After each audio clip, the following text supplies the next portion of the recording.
क्रिस्त में मेरे प्यारे भाइयों और बहनों, पास्का का दूसरा इतवार है। आज का इतवार दिव्य करुणा का इतवार भी कहा जाता है।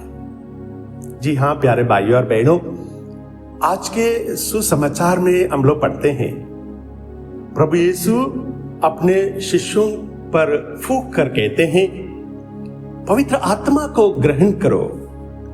तुम जिन लोगों के पाप क्षमा करोगे वे अपने पापों से मुक्त हो जाएंगे, और जिन लोगों के पाप नहीं क्षमा करोगे वे अपने पापों से बंधे रहेंगे। क्षमा, करुणा हर इंसान चाहता है, विशेष करके जब कोई बड़ा पाप कर देता है, बड़ी गलती कर देता है, वो इंसान बड़ा डर सा रहता है। और जब वो इंसान पकड़ा जाता है, वो चाहता है कि उसे क्षमा मिले, उन पर करुणा बरसाया जाए। जब वो व्यक्ति पाप करने के बाद, गलतियां करने के बाद जज के सामने कटघरे में खड़ा किया जाता है, गिड़गिड़ाते हुए क्षमा मांगता रहता है, और जब क्षमा मिल जाती है तो बड़ा प्रसन्न हो जाता है। बहुत बार क्षमा नहीं दिखाई जाती है, बड़ा उदास से वो चले जाते हैं, दुखी रहते हैं। जी हाँ प्यारे भाइयों और बहनों, ईश्वर दया सागर है, करुणामय है। जो भी व्यक्ति ईश्वर के दरवाजे पे क्षमा की भीख मांगता है, ईश्वर उन्हें बेशर्त क्षमा कर देता है, उन पर अपनी करुणा बरसाता है। बस पाप स्वीकारी एक ऐसा रास्ता है जो हमें प्रभु तक पहुंचाता है, और प्रभु हमें क्षमा कर देते हैं। प्यारे भाइयों और बहनों, ऐसे लाखों परिवार है जो क्षमा ना कर पाने से बिखर गए हैं, टूट गए हैं, अलग अलग हो गए हैं। अशांति का माहौल में परिवार जीते रहते हैं, क्योंकि क्षमा नहीं कर पा रहे हैं, क्षमा नहीं मिल पा रही है। एक ऐसी ही छोटी सी कहानी है, एक स्पेनिश कहानी है। इसमें उनका एक पिता और बेटा एक दूसरे के साथ बड़ा गुस्से में रहते हैं, झगड़ा करते रहते हैं। दोनों क्षमा नहीं कर पाते हैं, हर रोज कुछ ना कुछ बोलते रहते हैं। और एक दिन बेटा तंग आकर अपना पिताजी को माफ नहीं कर पाने से घर छोड़कर चला जाता है। और यह खबर जब पिताजी को मिलती है कि बेटा घर छोड़कर चला गया है, वे बड़े दुखी हो जाते हैं, उन्हें अच्छा नहीं लगता है, वे रो पड़ते हैं, अपने मिसिंग बेटे को ढूंढने निकलते हैं। एक दिन नहीं, एक हफ्ता नहीं, पूरे महीने भर बेटे को ढूंढते रहते हैं, परंतु बेटा नहीं मिल पाता है।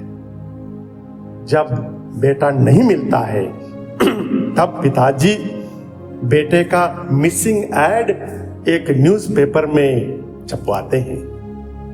वो एड कुछ इस प्रकार है, Dear Paco, meet me in front of the ball tower in the plaza at noon on Saturday. All is forgiven. I love you, your father. प्यारे भाइयों और बहनों, उस सैटरडे के दिन, उस शनिचर के दिन करीब 80 पाको के पिताजी और 80 पाको लड़के उस प्लाजा में मौजूद थे। वे अपने पिताजी को ढूंढते हुए आए थे, और बहुत सारे पिताजी अपने बेटे को ढूंढते हुए आए थे, एक दूसरे को क्षमा करने, एक दूसरे से क्षमा पाने। प्यारे भाइयों और बहनों, दिव्य करुणा इतवार का मैसेज बहुत ही सिंपल है। मैसेज है, all is forgiven, I love you. All is forgiven, I love you. जब हम लोग पुनर्जीवित प्रभु को देखते हैं और उस पुनर्जीवित प्रभु को प्यार करते हैं, तो यही अनुभव होता है कि all is forgiven, I love you. प्यारे भाइयों और बहनों, यह तो सच है कि जब हम लोग एक दूसरे को क्षमा करते हैं, तभी बहुत सारे फिजिकल, शारीरिक बीमारियां भी दूर हो जाती है, शारीरिक बीमारियां भी ठीक हो जाती है। इसका एक उदाहरण हम लोग बाइबल में भी पढ़ते हैं। संत मत्ती का सुसमाचार अध्याय 9 पद संख्या 1 से 8 तक। जब अर्धांगी रोगी को उनके दोस्त उठाकर प्रभु के पास ले आए थे, प्रभु सबसे पहले उनके पाप क्षमा कर देते हैं, उसके बाद उनका शारीरिक रोग को दूर कर देते हैं। जी हाँ प्यारे भाइयों और बहनों, यह बहुत सारे लोगों का अनुभव रहा है कि करिस्मेटिक रिट्रीट या करिस्मेटिक प्रेयर सर्विस में चंगाई मिलती है।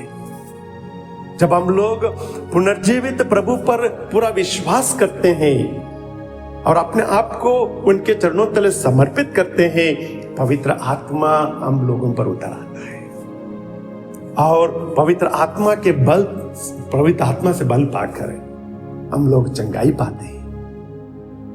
यही बात आज के सुसमाचार में हम लोग सुनते हैं। प्रभु यीशु अपने शिष्यों पर फूंक कर कहते हैं, पवित्र आत्मा को ग्रहण करो। और प्रेरित जब पवित्र आत्मा को ग्रहण करते हैं, पवित्र आत्मा से परिपूर्ण हो जाते हैं, तब बाहर निकलकर प्रभु का सुसमाचार लोगों तक पहुंचाते हैं। ना केवल प्रभु के बारे में अच्छी बातें दूसरों को बताते हैं, बल्कि जो भी उनके रास्ते में मिलते हैं, जो भी लोग उनके पास आते हैं, उन सबको वे चंगाई प्रदान करते हैं। इसके बारे में आज हम लोग आज का पहले पाठ में पढ़ते हैं। प्यारे भाइयों और बहनों, कौन नहीं चाहता है चंगाई? किसे चंगाई की जरूरत नहीं है? हम में से हर कोई चंगाई चाहता है। हर इंसान चंगाई के लिए लालायित है। हर कोई अलग अलग दुख तकलीफों से परेशान है। पुनर्जीवित यीशु ही हम सबके लिए जवाब है। पुनर्जीवित प्रभु ही हम सबके लिए दवाई है। जो पुनर्जीवित प्रभु पर विश्वास करता है, वो व्यक्ति कभी न कभी ये बोल उठता है, मेरे प्रभु मेरे ईश्वर, मेरे प्रभु मेरे ईश्वर। जैसे थॉमस ने पुनर्जीवित प्रभु को देखने के बाद कहा था, मेरे प्रभु मेरे ईश्वर। थॉमस ने पुनर्जीवित प्रभु को व्यक्तिगत तौर पर पर्सनली एक्सपीरियंस किया था। सवाल यह है, क्या हम लोग आज भी सिर्फ हमारे मम्मी पापा का दिया हुआ विश्वास पर ही रुके हुए हैं? क्या हम लोग आज भी सिर्फ चर्च के किताबें, बाइबल से मिला हुआ जो विश्वास है वहीं पर सीमित हैं? क्या हम लोग प्रभु को व्यक्तिगत तौर पर पर्सनली एक्सपीरियंस किए हैं? और एक्सपीरियंस करने के लिए क्या हम लोगों ने कोशिश की है जैसे थॉमस ने कोशिश की थी? अगर हम लोग प्रभु को पर्सनली मिलने के लिए, एक्सपीरियंस करने के लिए कोशिश करेंगे, तो जरूर हम प्रभु को अपने जीवन में अनुभव कर पाएंगे। तब हम जरूर कह पाएंगे, मेरे प्रभु मेरे ईश्वर। आमीन।